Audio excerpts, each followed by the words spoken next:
Chapter 17. Separate Camps. The crack of dawn pierced through the tranquil morning mist, stirring Mountain from his slumber like a rooster's crow. With a yawn that could rival a lion's roar, he stumbled out of bed, his eyes squinting against the intrusive sunlight that seeped through the curtains. Rubbing the sleep from his eyes, he glanced at the clock with a groan, cursing the early hour with an angry fervor usually reserved for hung-over Monday mornings. Dragging himself to the window, Mountain then peered out at the sleepy landscape of shady pines, the lush greenery swaying gently in the breeze like ballroom dancers at a fancy event. But there was no time to admire the damned scenery, as today was a day for training for the British Open, a day to work towards reclaiming his former glory, and to finally silence both his haters and his doubters once and for all. Meanwhile, near the city of St. Louis, Missouri, in the affluent suburb of Ladue, Austin stepped onto the manicured greens of his exclusive new golf course that now adorned his name. Enveloped by the pristine surroundings of both wealth and privilege, Ladue was so fancy that the excrement of its residents was without odor, or at least this was the case in the minds of the local inhabitants. With the grace of a swan and the determination of a warrior, Austin Graff embarked on his daily training regimen, his every movement a testament to both his discipline and precision.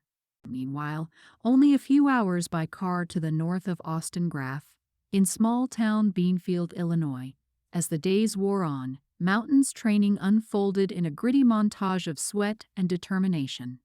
He took his coffee every morning from the dry sauna at the country club gym, and each day only allowed himself to add a single shot of liquor, or creamer, as Mountain referred to it. For the next steps of his daily routine, he hoisted heavy bags of fertilizer with the gusto of a weightlifter, then swung his club with the ferocity of a lumberjack, and finally ran laps around the sprawling expanse of shady pines with the speed of a cheetah on the hunt.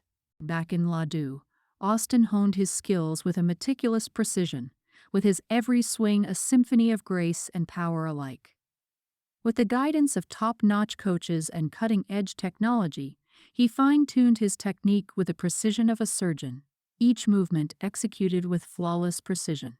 But far away from the glitz and glamour of Ladue, a place where the locals gauged the social class of strangers by asking them where they went to high school, Mountain found solace in the familiar company of Johnny Pulaski, the two of them forging ahead with a camaraderie born of shared struggles and triumphs. Together they tackled the challenges before them, Johnny's rough around the edges wisdom serving as a guiding light in some of Mountain's darkest moments. For Johnny always seemed to have his own unique way of showing Mountain exactly what not to do.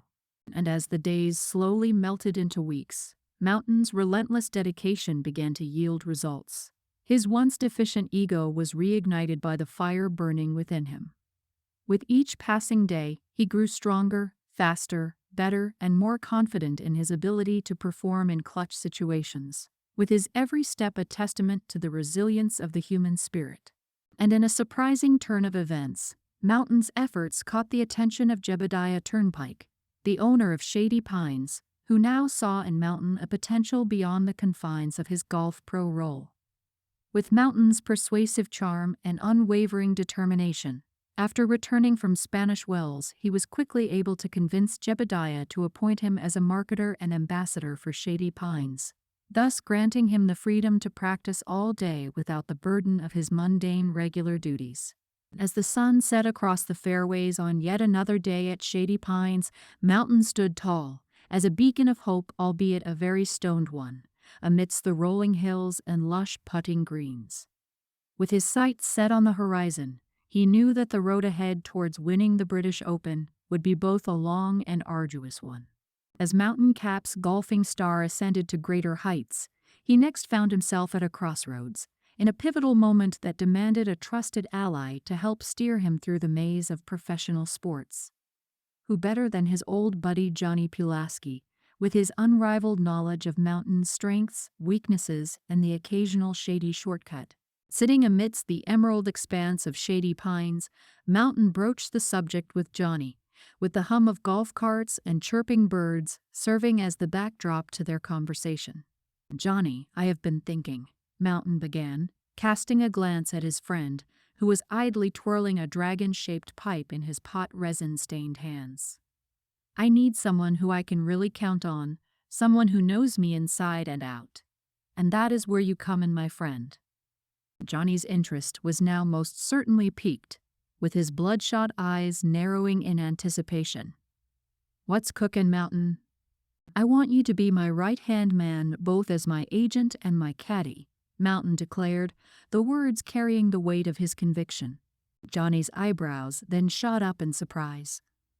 Well, you are left-handed, Mountain, but hey, I digress. So are you freaking serious, dude? You are talking about a really large responsibility here. Yep, dead serious, Mountain affirmed, with a flicker of determination in his eyes. But fair warning, this is most certainly poised to be one wild ride. Johnny let out a low whistle, a grin spreading across his face. I'm all ears, buddy. Lay it on me, dude. Mountain then leaned in, his voice dropping to almost that of a conspiratorial whisper. Here's the deal.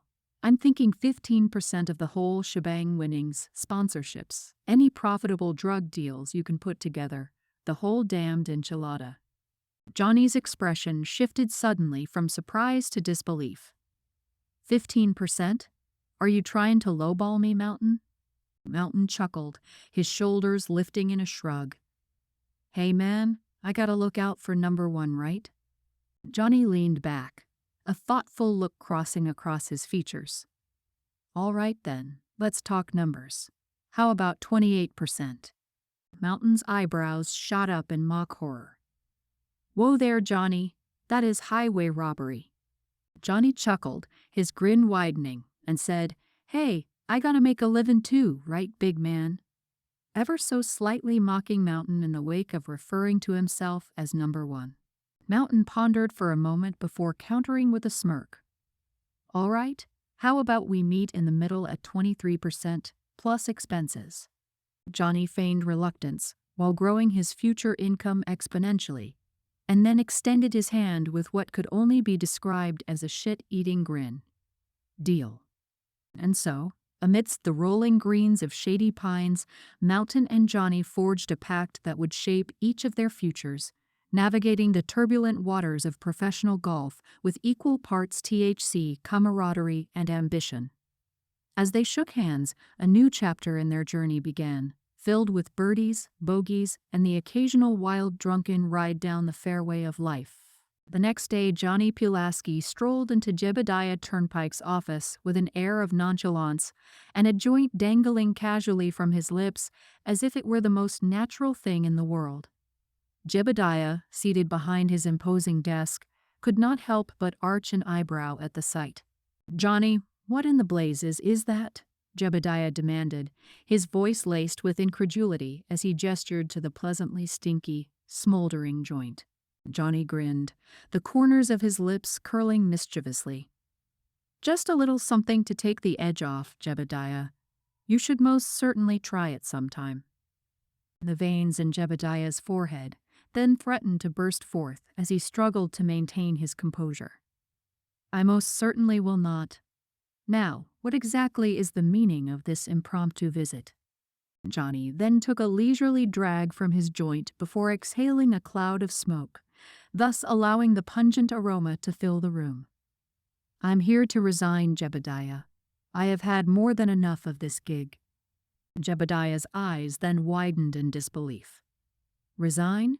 You cannot be serious. You're the best darn head groundskeeper we've ever had. You could work circles around Gus, even back in his prime. Johnny shrugged nonchalantly, with a devil-may-care glint in his eyes.